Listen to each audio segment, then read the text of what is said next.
നമസ്കാരം. പ്രതിരോധ സാങ്കേതിക വിദ്യയിൽ പ്രത്യേകിച്ച് യുദ്ധവിമാനങ്ങളുടെ എഞ്ചിൻ നിർമ്മാണ രംഗത്ത് പൂർണ്ണമായ സ്വയം പര്യാപ്തത കൈവരിക്കുക എന്നത് ഭാരതത്തെ സംബന്ധിച്ചിടത്തോളം ദീർഘകാലത്തെ വലിയൊരു സ്വപ്നമാണ്. ദശാബ്ദങ്ങളായുള്ള കഠിന ശ്രമങ്ങൾക്കൊടുവിൽ രാജ്യം ഈ രംഗത്ത് നിർണായകമായ ഒരു വഴിത്തിരിവിലേക്ക് എത്തിച്ചേർന്നിരിക്കുകയാണ് എന്നാണ് ഏറ്റവും പുതിയ പ്രതിരോധ റിപ്പോർട്ടുകൾ സൂചിപ്പിക്കുന്നത്. അത്യാധുനിക പാശ്ചാത്യ യുദ്ധവിമാന എഞ്ചിനുകളായ M88, F414 എന്നിവയുടെ പ്രാദേശിക ഉൽപ്പാദനം ഇന്ത്യയിൽ ആരംഭിക്കുവാൻ പോകുന്നത് കേവലം വിമാനങ്ങൾക്ക് കരുത്തു പകരാൻ മാത്രമല്ല, അതിനപ്പുറം ആറാം തലമുറ യുദ്ധവിമാനങ്ങൾക്ക് ആവശ്യമായ അത്യാധുനിക അഡാപ്റ്റീവ് അല്ലെങ്കിൽ വേരിയബിൾ സൈക്കിൾ എഞ്ചിനുകൾ തദ്ദേശീയമായി വികസിപ്പിച്ചെടുക്കാനുള്ള ഒരു വലിയ വ്യാവസായിക സാങ്കേതിക ആവാസ വ്യവസ്ഥയ്ക്ക് രാജ്യത്ത് അടിത്തറയിടാൻ കൂടിയാണ്. വിദേശ സാങ്കേതിക വിദ്യകളെ ആശ്രയിക്കുന്നതിൽ നിന്ന് മാറി സ്വന്തമായി വ്യോമയാന എഞ്ചിനുകൾ രൂപകൽപ്പന ചെയ്യാനും നിർമ്മിക്കാനുമുള്ള ഇന്ത്യയുടെ തന്ത്രപരമായ മുന്നേറ്റമായിട്ടാണ് ഈ ഘട്ടത്തെ ആഗോള പ്രതിരോധ നിരീക്ഷകർ വിലയിരുത്തുന്നത്. ഭാരതത്തിൻ്റെ സൈനിക എയ്റോ എഞ്ചിൻ വികസനത്തിൻ്റെ കേന്ദ്രബിന്ദു DRDOയ്ക്ക് കീഴിലുള്ള ഗ്യാസ് ടർബൈൻ റിസർച്ച് എസ്റ്റാബ്ലിഷ്മെൻറ്റ് എന്ന ഏജൻസിയാണ്. മുൻകാലങ്ങളിൽ റഷ്യൻ നിർമ്മിത എഞ്ചിനുകളായ RD-33, ALF-31F എന്നിവ ഇന്ത്യയിൽ ലൈസൻസോടെ അസംബിൾ ചെയ്തിട്ടുണ്ട് എങ്കിലും എഞ്ചിൻ്റെ ഏറ്റവും നിർണായകവും അതീവ സംവേദകവുമായ ഭാഗങ്ങൾ, പ്രത്യേകിച്ച് ഉയർന്ന മർദ്ദമുള്ള കോർ സാങ്കേതിക വിദ്യകൾ പൂർണ്ണമായി ഇന്ത്യക്ക് കൈമാറിയിരുന്നില്ല. ഇത് thermal management, advanced materials, high efficiency compressor turbine സംയോജനം തുടങ്ങിയ തന്ത്രപ്രധാന മേഖലകളിൽ ആഴത്തിലുള്ള പഠനം നടത്തുന്നതിന് ഇന്ത്യൻ ശാസ്ത്രജ്ഞർക്ക് വലിയ പരിമിതികൾ സൃഷ്ടിച്ചിരുന്നു. എന്നാൽ നിലവിൽ പാശ്ചാത്യ കമ്പനികളുമായുള്ള പങ്കാളിത്തത്തിലൂടെ ലഭ്യമാകുന്ന ഡിസൈൻ ഫിലോസഫി തികച്ചും വ്യത്യസ്തമാണ്. ഇത് കൃത്യതയാർന്ന ഉൽപ്പാദന സഹിഷ്ണുത, തെർമൽ കോട്ടിങ്ങുകൾ, ഡിജിറ്റൽ എഞ്ചിൻ നിയന്ത്രണ സംവിധാനങ്ങൾ, മോഡുലാർ ആർക്കിടെക്ചർ ചിന്തകൾ എന്നിവയിലേക്ക് ഇന്ത്യൻ എഞ്ചിനീയർമാർക്ക് വഴി തുറന്നു നൽകുന്നു. ഇന്ത്യ വികസിപ്പിക്കുന്ന അഡ്വാൻസ്ഡ് മീഡിയം കോമ്പാക്ട് എയർക്രാഫ്റ്റ് അഥവാ AMCയുടെ പ്രൊപ്പൽഷൻ റോഡ് മാപ്പ് ഫ്രഞ്ച് കമ്പനിയായ സാഫ്രാനുമായി ചേർന്നാണ് തയ്യാറാക്കുന്നത്. ഇതിൽ ഏറ്റവും തന്ത്രപരമായ കാര്യം ഈ എഞ്ചിൻ്റെ കോർ ആർക്കിടെക്ചറിൻ്റെ ഭൗതിക സ്വത്തവകാശം അഥവാ ഇൻ്റലക്ച്വൽ പ്രോപ്പർട്ടി റൈറ്റ്സ് ഇന്ത്യക്ക് തന്നെയായിരിക്കും എന്നതാണ്.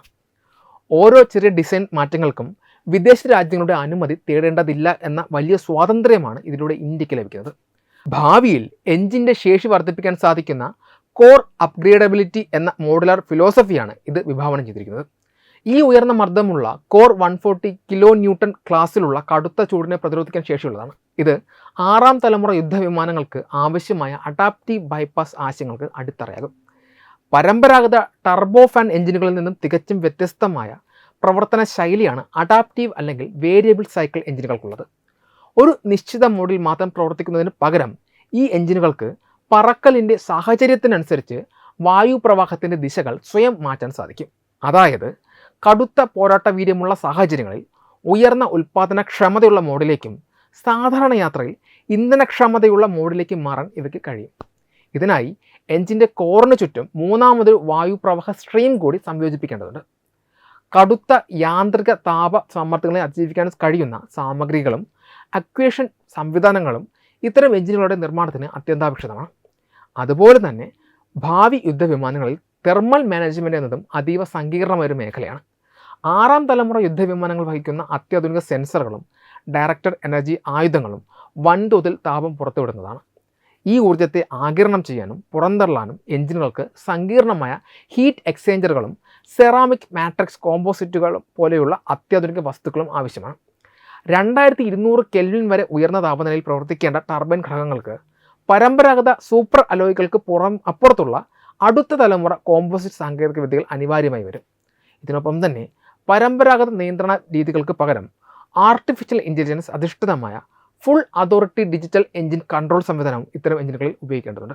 ഇത് പൈലറ്റിൻ്റെ ആവശ്യത്തിനും ദൗത്യത്തിനും അനുസരിച്ച് എഞ്ചിൻ്റെ പ്രവർത്തനത്തെ തത്സമയം നിയന്ത്രിക്കും.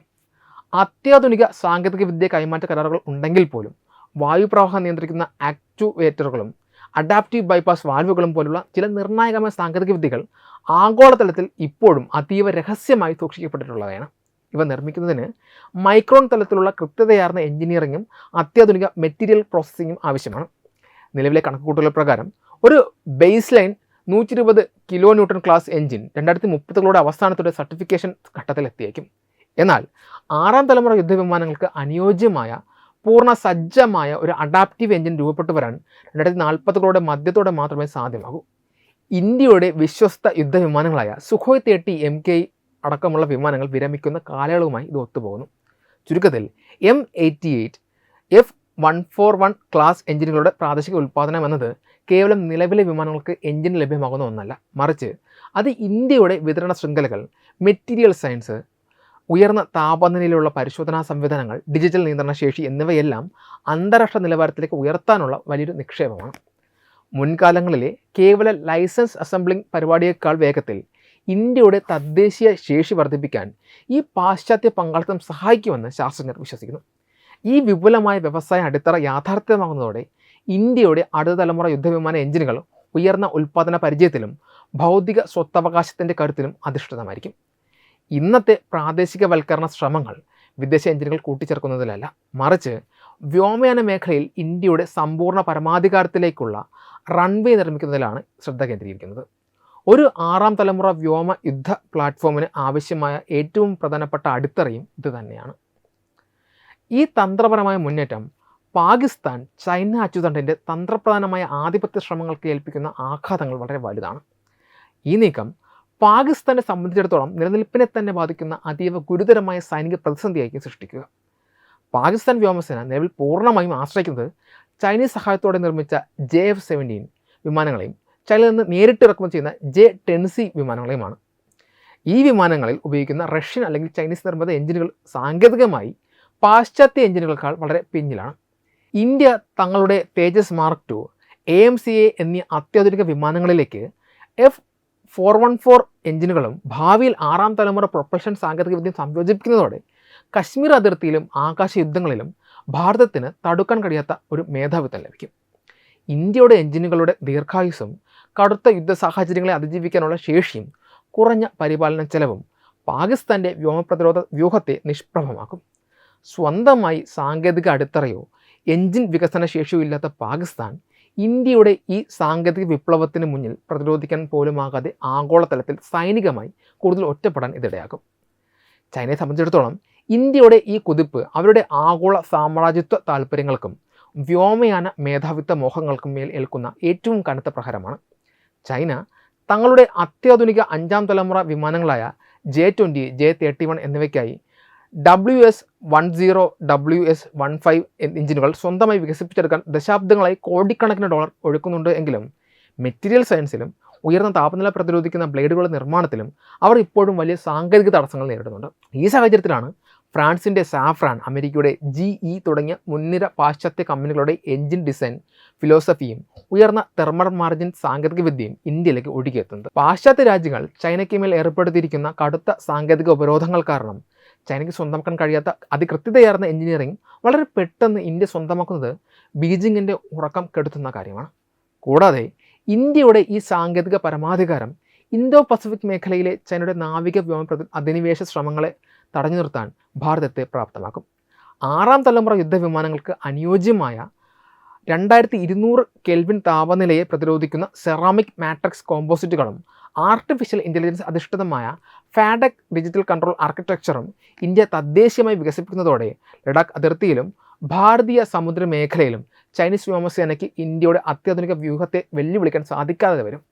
ഇന്ത്യ തങ്ങളുടെ വിമാനങ്ങൾക്ക് ആവശ്യമായ എഞ്ചിനുകളുടെ ഭൗതിക സ്വത്തവകാശം സ്വന്തമാക്കുന്നതോടെ വിദേശ രാജ്യങ്ങളുടെ അനുമതി ഇല്ലാതെ തന്നെ എഞ്ചിൻ ശേഷി വർദ്ധിപ്പിക്കാനും കൂടുതൽ വിമാനങ്ങൾക്ക് അതിവേഗം ഉൽപ്പാദിപ്പിക്കാനും സാധിക്കും. ഇത് ചൈനയും പാകിസ്ഥാനും ചേർന്ന് അതിർത്തികളിൽ ഭാരതത്തിന് നേരെ ഉയർത്തുന്ന ഇരട്ട ആക്രമണ ഭീഷണികളെ പൂർണ്ണമായി ഇല്ലാതാക്കാൻ ഇന്ത്യൻ സായുധ സേനയ്ക്ക് തന്ത്രപരമായി കരുത്ത് പകരും. ചുരുക്കത്തിൽ ഇന്ത്യയുടെ എഞ്ചിൻ സ്വയം പര്യാപ്തതയും 6ാം തലമുറ പ്രൊപ്പൽഷൻ റൺവേയുടെ നിർമ്മാണവും ദക്ഷിണേഷ്യയിലെ പാകിസ്ഥാൻ ചൈന സഖ്യത്തിൻ്റെ സൈനിക സമവാക്യങ്ങളെ പൂർണ്ണമായി തകർക്കുന്നതാണ്. സാങ്കേതികവിദ്യ മോഷ്ടിച്ചും റീ എഞ്ചിനീയറിംഗ് നടത്തിയും എഞ്ചിനുകൾ നിർമ്മിക്കാൻ ശ്രമിക്കുന്ന ചൈനയ്ക്കും വിദേശ സഹായമില്ലാതെ നിലനിൽപ്പില്ലാത്ത പാകിസ്ഥാനും ഒരുപോലെ വെല്ലുവിളി ഉയർത്തിക്കൊണ്ട് യഥാർത്ഥ നിർമ്മാണ പരിചയത്തിലൂടെയും വ്യവസായ അടിത്തറയിലൂടെയും ഇന്ത്യ കൈവരിക്കുന്ന ഈ വ്യോമയാന പരമാധികാരം ഏഷ്യൻ ഭൂപ്രദേശത്തെ ഭാരതത്തിൻ്റെ തന്ത്രപ്രധാനമായ മേധാവിത്വം വരും ദശാബ്ദങ്ങളിൽ കാത്തുസൂക്ഷിക്കുമെന്നത് ഉറപ്പായ കാര്യമാണ്. വെബ് ഡെസ്ക് തത്വമൈ ന്യൂസ്.